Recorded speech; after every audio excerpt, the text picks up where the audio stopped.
छोटे से गांव में सुबुद्धि और कुबुद्धि नाम के दो मित्र रहते थे। सुबुद्धि होशियार और समझदार था, लेकिन उसका मित्र कुबुद्धि आलसी और बुद्धिहीन था।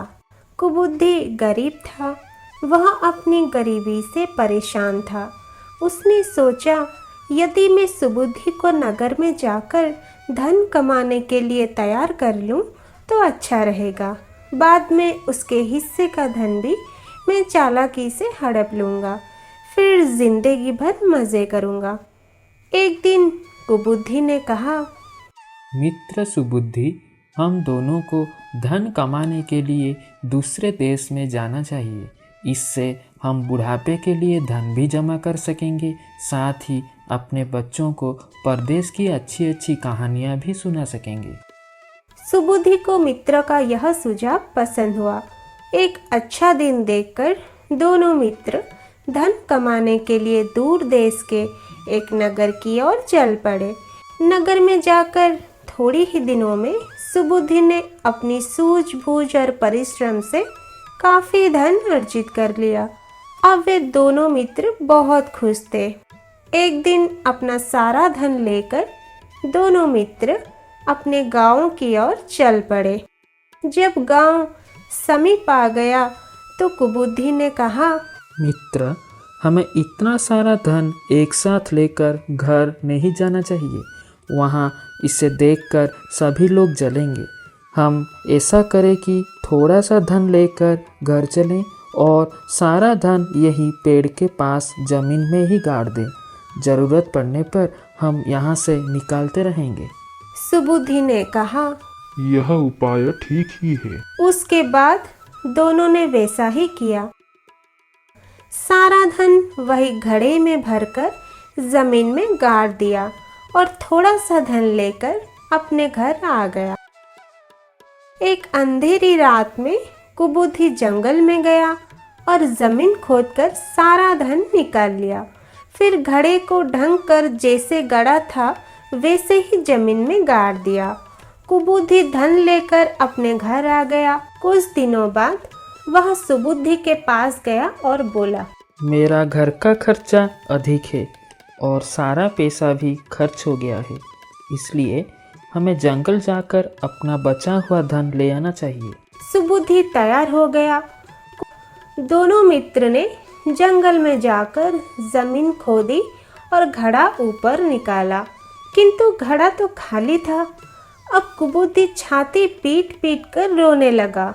उसने सुबुद्धि पर आरोप लगाते हुए कहा, केवल तुम ही इस धन के बारे में जानते थे।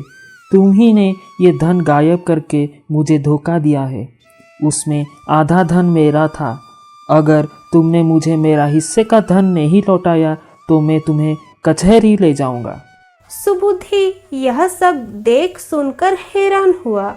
उसने कहा, अरे मूर्ख कुबुद्धि, क्या तुम नहीं जानते कि मैं कैसा आदमी हूँ? मैंने कभी कोई गलत काम नहीं किया है। लेकिन कुबुद्धि अपनी जिद पर अड़ा रहा। अंत में दोनों मिलकर कचहरी गए। न्यायाधीश ने दोनों की बातें बड़े ध्यान से सुनी और कहा, तुम दोनों को परीक्षा देनी होगी। कुबुद्धि ने कहा, जहाँ हमने धन गाड़ा था वहाँ एक वृक्ष है। वृक्ष के देवता यहाँ सब देखते हैं। हम उन्हीं से जाकर पूछते हैं सच और झूठ क्या है।